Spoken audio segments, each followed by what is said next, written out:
Հարգելուն կնդիրներ, վեմ ռադիոկայանի ֆոնդից ձեզ ենք ներկայացնում ձայնագրություն հայելի հաղորդաշարից։ Բարև ձեզ հարգելի ունկնդիրներ, եթերում հայելի հաղորդաշարն է, խոսափողի մոտ է լրագրող Լիլիթ Ավագյանը։ Այսօրվա հաղորդումը նվիրել են 20-րդ դարի 60-ից 70-ական թվականների ամենաինքնատիպ հայ բանաստեղծներից մեկին, Սլավիկ Չիլոյանին։ Նոյեմբերի 22-ին լրացավ նրա մահվան 40-րդ տարելիցը։ Սլավիկ Չիլոյանին ճանաչում են քչերը, թերևս միայն գրողները, գրականությամբ ընդգծված հետաքրքրվողները։ Նրա կենդանության օրոք բանաստեղծի ժողովածուներ չեն հրապարակվել։ Առաջին գիրքը «Մենք մարդ ենք եղել» խորագրով լույս է տեսել միայն նրա ողբերգական մահից 17 տարի անց, 1992 թվականին։ 2005-ին էլ հրապարակվեց նրա երկրորդ «Չենք ասում ինչքան գիտենք» բանաստեղծությունների ժողովածուն։ Գրականագետ Անի Փաշայանին պետք է խնդրեմ մեր ունկնդիրներին ներկայացնել Սլավիկ Չիլոյանին, որն այնքան կարճ, սակայն բուռն կյանք ունեցավ եւ այնքան հետաքրքիր գրական ժառանգություն թողեց։ Շնորհակալություն Անի մեր հրավերն ընդունելու համար, համեցեք։ Իսկապես առեղծվածային բանաստեղծ, որ ընդունված է ասել, որ Սլավիկ Չիլոյանն իր կյանքը ապրեց որպես պոեզիա։ Եվ նա ընդհանրապես իր ներքին երևի խոսքում, երբ մարդ ինքն իր հետ է խոսում, այդպես էլ իրեն չանվանեց պոետ ինքն իր համար, սակայն նա պոետ էր ամբողջությամբ, սկզբից մինչև վերջ, որտեղ նա իրեն առաջին հերթին համարել է թարգմանիչ։ Ծնվել է 40 թվականին, ավարտել է Երևանի պետական համալսարանի ռոմանա-գերմանական ֆակուլտետի ֆրանսերեն բաժինը, նա հոյակապ տիրապետել է հին եւ նոր ֆրանսերենին եւ գրականության մեջ առաջին հերթին երևացել է որպես թարգմանիչ Բորիս Վիանի թարգմանությամբ 71 թվականին նա կատարել է Բորիս Վիանի թարգմանությունները։ Այնտեղ նա նորից շարունակել է իր թարգմանչական աշխատանքները եւ թարգմանել է Վիկտոր Հյուգոյին, չափածո ստեղծագործություններ, Ժակ Բրելին, թարգմանել է Ժան Ռասինին, նրա Անդրոմաքեն հայտնի այդ սիրային գրքերի հորձանուտ տանող այդ շքեղ ստեղծագործությունը եւ Եսթերը եւ բավական լավ է թարգմանել, որտեղ շատ հարուստ է նրա բառապաշարը։ Ներեցեկանի հրատարակված են այդ գրքերը։ Այդ գրքերը իհարկե մամուլում առանձին ժամանակ երևացել են։ Բորիս Վիանն է առանձին այդպես։ Սակայն ֆրանսիական պոեզիա երբ բացում ենք, այնտեղ կա, ասենք, Ժակ Բրելի թարգմանություններից մենք տեսնում ենք, թե որ ստեղծագործություններ, Բորիս Վիանի, ասենք, Վերջին վալսը, Սարդերը եւ այլ ստեղծագործություններ։ Ռոլանդի երգն է ի վերջո թարգմանել, ֆրանսիական էպոսը, այսպես հայտնի երգ Ռոլանդի մասին։ Իհարկե հետագայում նաեւ Հենրիկ Բաղչինյանն էլ է թարգմանել, սակայն լավ փորձ է դա։ Իհարկե չի կարելի ասել, որ նա առաջինն է թարգմանել Ռասինին, նրանից առաջ Անդրոմաքեն դարձյալ թարգմանել են, բայց շատ գործեր նա առաջինն է ձեռք մեկնել, օրինակ Բրելից, Հյուգոյից, շատ գործեր առաջինն է ինքը թարգմանել Վիանից։ Նկատեցիք, որ նա առավել հայտնի է որպես թարգմանիչ, սակայն կարծում եմ զուտ արդեն որպես ընթերցող, որ նա առավել հայտնի է որպես շատ ինքնատիպ բանաստեղծ, եւ քանի որ նրա մասին ինֆորմացիան, տեղեկատվությունը, անգամ կենսագրությունը այդպես շատ ժլատ է եւ զարմանալիորեն ժլատ, գուցե հիմնավորեք թե ինչու, որովհետեւ ամբողջական համակարգված տեղեկություն չկա։ Տարօրինակ վարք է ունեցել նախ որպես մարդ, պոետ, որը իսկապես պոետական հետաքրքիր ինքնատիպ կյանքով է ապրել, առեղծվածային սկիզբ, առեղծվածային մահ, ցարտ չլուսաբանված պայմաններում փաստորեն։ Մենք չգիտենք պայմաններում 75 թվականին փաստորեն նրա մարմինը գտել են ընկած ցուրտ օրը, անձրևոտ ցուրտ օրը 75 թվականի նոյեմբերի 22-ին Արագաստ փաստորեն սրճարանի, հատակին այդպես ջախջախված եւ ցարտ չլուսաբանված ուրեմն կյանք է իսկապես եւ մահը եւ ընդհանրապես գոյությունը նրա իր մասին նախ չկա հանրագիտարանում, նրա մասին կան տեղեկություններ Գառնիկ Ստեփանյանի բառարանում, կենսագրական երրորդ հատորում, ինչպես նաև Ասատուր Փաշայանի հայ մշակույթի վաղամեռի գործիչներ։ Այդ գրքում տրված է նրա կյանքը, ինչ է գրել, երբ է ստեղծագործել ժողովածուների մասին, թարգմանությունների մասին։ Անի ես հարցրեցի նրա վրբության պատմությունը, որբ է եղել փաստորեն, նրան որդեգրել է մի բարեկեցիկ ընտանիք, սակայն ընտանիքն էլ բաժանվել են ամուսինները։ Եվ նա հայտնվել է, այսպես ասած, բոհեմում, նրան ճանաչել են բոլորը, նա շատ ընկերներ է ունեցել, ընկերասեր է եղել։ Կարելի ասել, որ կարելի ուղղակի ուրվագծել այդ կյանքը, պատկերացնել այդ կյանքը։ Նա գրել է հավանաբար թղթի կտորների վրա առանձին Փաստորեն այնպիսի պատկեր է ստեղծվել, երբ որ 92 թվականին լույս է տեսել առաջին անգամ, Մենք մարդ ենք եղել այդ ժողովածուն եւ երբ պետք է տեղի ունենար քննարկումը կամ այսպես ասած շնորհանդեսը ոչ ոք ներկա չի եղել բացօրեն յետմահու անգամ այսպես առեղծվածային այսինքն մեկը չի եկել որ խոսի այդ ժողովածուի մասին եւ 92-ից մինչեւ 2005 թվականը այո մյուս ժողովածուն չենք ասում ինչքան գիտենք որը կազմել է առաջաբանը գրել է հրատարակության է պատրաստել բանաստեղծ Դավիթ Հովհաննեսը եւ գրել հրաշալի առաջաբան բացի այդ 13 տարվա ընթացքում փորձ է արվել հավաքել, ներկայացնել եւ այն ինչ է պարզվում, որ նույնիսկ ձեռագրերում կան անընթեռնելի մասեր, այսինքն հեղուկ է թափվել, պարզ չի բառը, կան կտրված մասեր, օրինակ այսպիսի մի ազնվորություն Միկին Ժասմեն Մելքումյան, որը ուրեմն հասցրել է իր կենթանության օրոք ուղղակի այսպես թղթին հանձնել տեքստը այսպես թերադրելով երևի հեղինակից պարզ է այսպես կամ օրինակ կարդում ենք որ պոետ էին նրանք բանաստեղծությունը եւ ելի երկու բանաստեղծություն ինչպես նաեւ Հիսուս Քրիստոս օրատորիա այդ երկու ֆրագմենտ պահպանվել են Պաստորեն դերասան Ազատ Գասպանի հիշողությամբ Եվ փաստորեն դժվար է հավաքել ամբողջական գուցե նա էլի գործեր ունի եւ 92 թվականի ժողովածուն մենք մարդ ենք եղել եւ այս վերջին ժողովածուն դարձյալ յետմահու կան տարբերություններ այստեղ նոր գործեր են երևում է այստեղ պոեմը երևում է այստեղ Հիսուս Քրիստոս օրատորիան եւ ուրեմն լրացվել է եւ բացի դրանից Դավիթ Հովհաննեսը նաեւ վերջին մասում ինքն է երևում որպես բանաստեղծ եւ բանաստեղծներ է նվիրել սիրած ընկերոջը պոետին Սլավիկ Չիլոյանին Նրա ստեղծագործական սկզբից մինչև վերջ, մինչև մահը, այն պատառիկները, այն թղթի կտորները, որոնք հավաքվել են, իմի են բերվել, հնարավոր է դրանցով կազմել գրողի, ստեղծագործողի գրական ժառանգության այսպես առաջընթացը, ամբողջական ընկալել, թե ինչ ժանրի մեջ է գրել, ինչ գրողի հետ գործ ունենք ի վերջո։ Գործ ունենք մեծ գրողի հետ, մեծ պոետի հետ։ Դրանք թվագրված չեն, այսինքն թվակիր չեն, թիվ չունեն, պարզ չէ, առաջին բանաստեղծությունը վերջին եւ փաստորեն առեղծված է, փաստորեն 20-րդ դարում ապրել է մեկը, որի մասին այնքան տեղեկություններ, ինչպես նա կարող ենք ասել Հոմերոսի մասին չկան որոշակի տեղեկություններ։ Այդպես կարող ենք ասել նաև մեր Արցախում մի երևելի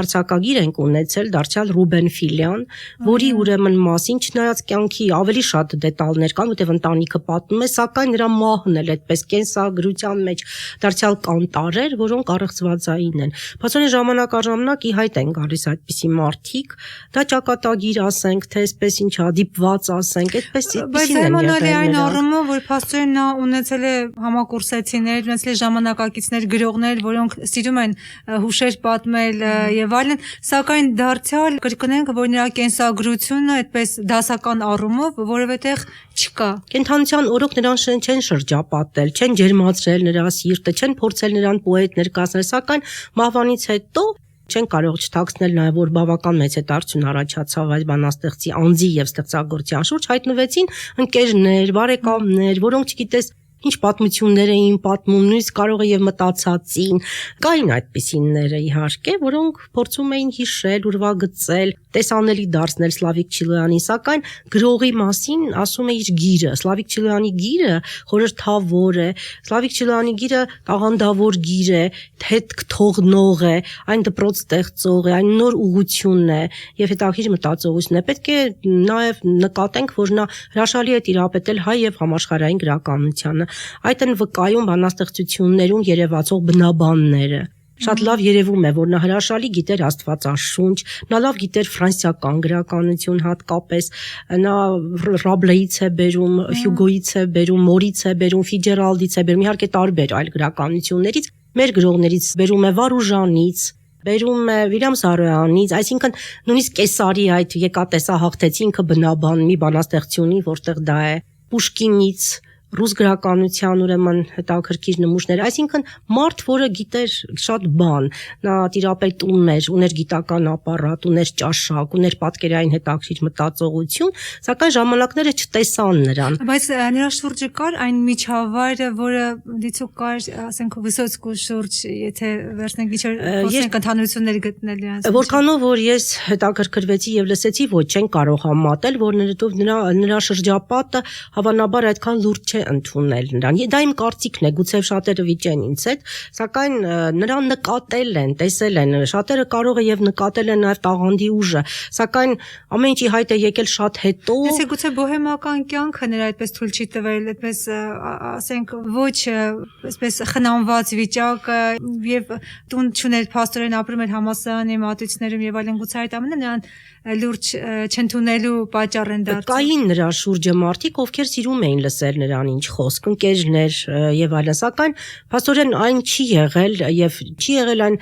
բարենպաստ մթնոլորտը, որ հավաքվեր այսպես խնամքով ամեն ինչ։ Իհարկե հետագայում տեսնում ենք Դավիթ Հովհաննեսի ջանքը, ի վերջո գիրքը արդեն պատրաստ, այսօր մենք կարող ենք դա ցույց տալ եւ այսքանով գոնե պատկերացում կազմել Սլավիկ Չիլոյանի բանաստեղծ ուրեմն մարդու տեսակի մասին։ Ունկնդիրներին տեղեկացնենք, որ այս գիրքը 2005-ին տպագրված Դավիթ Հովհաննեսի ջանքերով այն արխիվային նյութերի հիման վրա է, որոնք Սլավիկ Չիլոյանը ըստ էության թողել է եւ Դավիթ Հովհաննեսի մոտ են։ Նույնիսկ կան կետեր, բացթողումներ, որ որևէ մեկը եթե ինչ որ բան իմանա, ապա լրացնի, օգնի եւ այլն, այդպիսի օգնության կարիք է զգում նաեւ բանաստեղծի հետագա կյանքը փաստորեն, հետմահու կյանքը, սա բացառիկ վիճակ է, որ թափթփության նշաններ են, մարդը այդքան ուշադիր չի եղել ինքն իր նկատմամբ, նա չի պատկերացրել եւ իրեն մի զգացել է թարգմանիչ, բոհեմայի եւ թարգմանիչ, այսպիսի ինչ որ եզրերում է եղել, բայց թողել է արժեքավոր գրականություն։ Բանաստեղծը գրողը կարող է իրեն թույլ տալ անփույթ լինել ինքն իր հանդեպ, սակայն կա գրականագիտական միջավայր, կան համալսարաններ, գրականության ինստիտուտ եւ այլն, եւ կան մասնագետներ, որոնք ըստ էության չեն կարող իրենց թույլ տալ անտարբեր լինել կոնկրետ այս գրողի հանդեպ։ Շատ բանաստեղծների, այդպես դասականների եւ այլն ամեն տողը տեխնացիական թեզեր կան, դոկտորական թեզեր կան, իսկ կա գիտական հետաքրքրություն Սլավիկ Չիլոյանի հանդեպ, որպես թարգմանիչ եւ բանաստեղծի։ Անպայման կլինեն, որովհետեւ Սլավիկ Չիլոյանի գիրը վկայում է, որ դեռ նոր են գալու իր ժամանակները, նկատմամբ հետաքրքրությունը դեռ նոր է լինելու, որովհետև իսկապես յուրահատուկ տեքստ է սա, եւ այս տեքստը դեռ ամբողջովին յուրացված չէ։ Կան գործեր, որոնք այսպես մարդկանց շուրթերին են, նրանք սիրում են արտասանել գաղտնիքը, օրինակ ռոնդոն, այսպես անընդհատ, որտեղ մի քիչ ավելի մատչելի են, սակայն այստեղ կան ստեղծագործություններ, որոնց ենթատեքստը շատ ավելի խորն է եւ հետագա ժամանակներինն է։ Այնպես որ Սլավիկ Չիլոյանը կգնա առաջ, այսինքն այս բանաստեղծը կշարունակի թեկուզ այսքան, բայց մեծ հետաքրքրություն կբերի տարիներ եւ տասնամյակներ հետո եւս։ Սակայն որքան ուշ, այնքան ավելի դժվար այն առումով, որ քանի դեռ կան նրա մտերիմները, մարդիկ, ովքեր կարող են նրա մասին վկայել, նրա մասին պատմել, նրանք արդեն տարիներանց չէ, օրինակ համաշխարհային գրականության մեջ կան երևելի դեմքեր, հետաքրքիր գրողներ, նրանք չկան տասնամյակներ, հարյուրավոր տարիներ հետո է հետաքրքրություն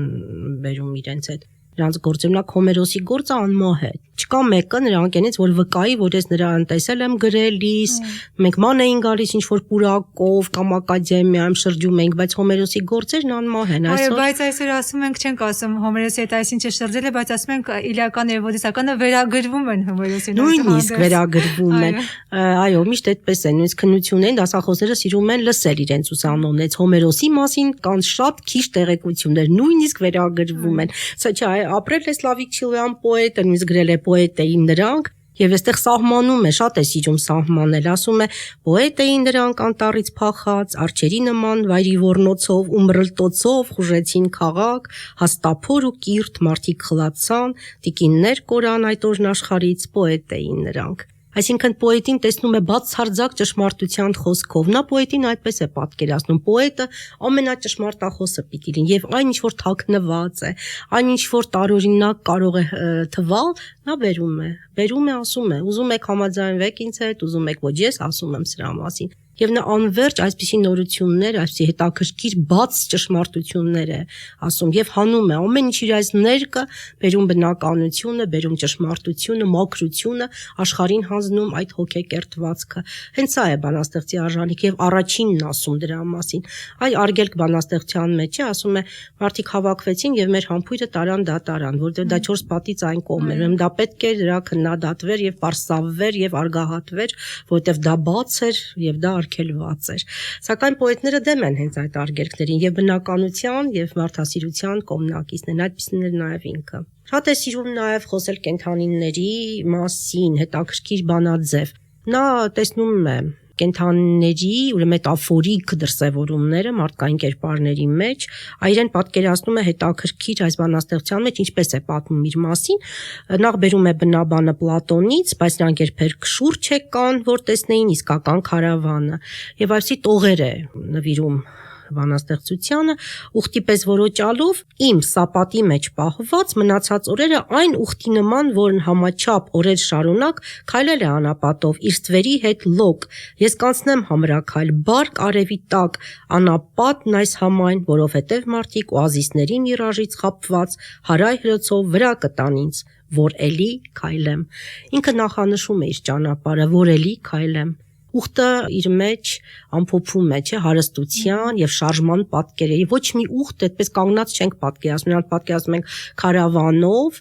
իդեպ քարավանը որպես այդպես մետաֆոր դարձյալ երևում է ստեղծագործության մեջ։ Նա բանաստեղծներին անվանում է հաճախ նաեւ մուկ, որ նրանք մուկ են, որ նրանք աշխարհից գողանում են այդ ոսկին եւ տանում են, պահում են, սակայն մարդիկ իրենց չեն հասկանում եւ նրանք նեղանում են մարդկանցի, չէ, որ շատ հաճախ մարդիկ չեն կարող բանաստեղծական տեքստը միանգամից հասկանալ։ Սլավիկ Չիլոյանը բարդ հեղինակ է, Վերլիբրով նախ գրել է, շատերն ասում են երաժշտականություն չկա այստեղ, չոր է, այստեղ այնպիսի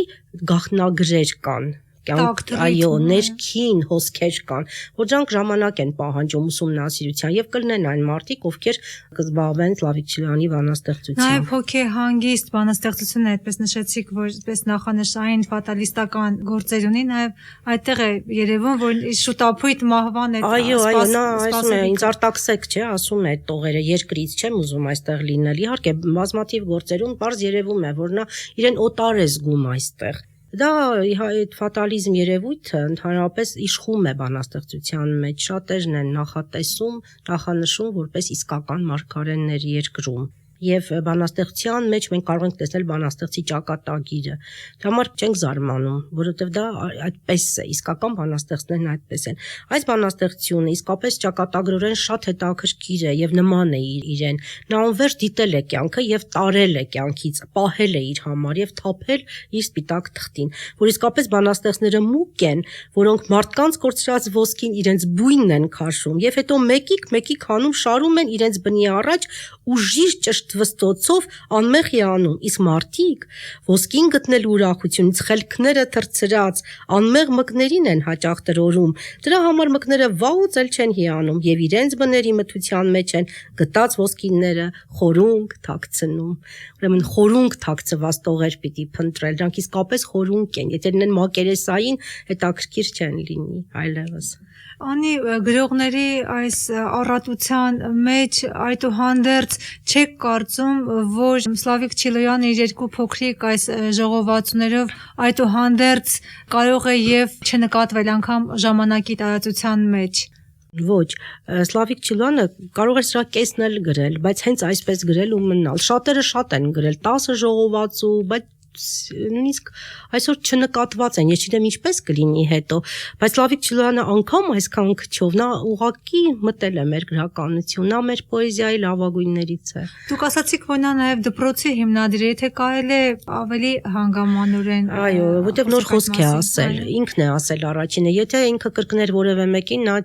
նա ջարդեց բանաստեղծության որոշակի շրջանակներ եւ բերեց այնպիսի բաներ, որ մինչեւ իրեն ոչ մեկը չէր գրել դրա մասին։ Եվ կարողացավ ցույց տալ, որ դրանք կենսունակ են, ապրվող են, շարունակություն պիտի ունենան։ Ճշմարտությունը բացեիբաց դրեց սեղանին եւ կարողացավ ապացուցել, այսինքն աքսիոմ եւ թեորեմ երևույթները բերեց, բայց ոչ ռեբուսը։ Երբ բանաստեղծը ռեբուս է բերում, հետաքրքիր չէ, ռեբուս չպիտի լինի, բայց նա հետաքրքիր թեորեմաններ բերեց եւ իր թեորեմն ապացուցեց այնպես, որ աքսիոմայի մակարդակի հասցրեց։ Այսինքն փիլիսոփայական հենք բերեց նաեւ, փիլիսոփայական մտածողություն բերեց, նոր իրեր բերեց։ նոր գույններ բերեց, նոր մտածողություն բերեց, պատկերներին այլ որակ տվեց։ Նա մի բանաստեղծությունի, որտեղ փոքրիկ աղջկա սպիտակ հանդերձանքով է պատկերացնում, փաստորեն մաքրության պակաս է զգում, ալեգորիկ ձևով բերում ցույց է տալիս, որ մի բան այն չի, այսինքն կարողացավ ջարդել որոշակի շրջանակներ եւ աշխարհին երևալ որպես Սլավիկ Չիլոյան։ Եթե այդպես է, ուրեմն կարողացել է։ Այդ դեպքում ասացեք, խնդրեմ, դուք իբրև մասնագետ ժամանակակից գրողների ստեղծագործություններում նկատում եք այդ ազդեցությունը կամ այդ դպրոցի, այսպես ճակերտներ, ասենք շրջանավարտ լինելը։ Այո, Սլավիկ Չիլոյանը թողել է հետք։ Սլավիկ Չիլոյանի խոսքը տարածական տպավորություն է թողել եւ նրանից շատերն են ազդվել։ Այսօր Վերլիբրով գրող մեր շատ ժամանակակից այսօր մեր կողքին։ Նրանք ունեն եթե իհարկե խորը ուսումնասիրենք, ապա անմիջական այսինքն օդի մեջ գնացել է այդ հոսքը, ռիթմը, ասքը նրա երևույթի։ Անպայման չէ, վերցնել սյուժեն եւ իսկական բանաստեղծների ազդեցությունը այլ պատկերով է գնում։ Իսկական լավ բանաստեղծները կարող են մի փոքրիկ այսպես ռիթմ նույնիսկ ընկալել, վերցնել, տանել իրենց մաշկի տակ, այսինքն հաղորդվում է տեքստի խոսքը։ Դա ոչ թե գրագողություն է կամ կրկնություն, այլ իսկական ազդեցություն։ Սլավիկ Չիլոյանից միայն հպարտություն կարող ենք ասել, որ այսինչ գրողը կրում է Սլավիկ Չիլոյանի ազդեցությունը։ Այո, նա նոր դպրոցի հիմնադիր է, նա նոր ողնասյունի, նոր պոետական բանաձևի սկիզբ դնող պոետ է։ Անի եւ որպես մեր զրույցի ամփոփում ցանկանում եմ, որ այսպես շատ տրաֆարետային միտք եմ ասում, բայց ձեր խոսքը ուղեք մեր ունկնդիրներին այն առումով փորձենք հիմնավորել, թե ձեր խոսքը կարծես թե հիմնավորում է արդեն այդուհանդերձ ինչու արժե այսօր վերցնել Սլավիկ Չիլոյանի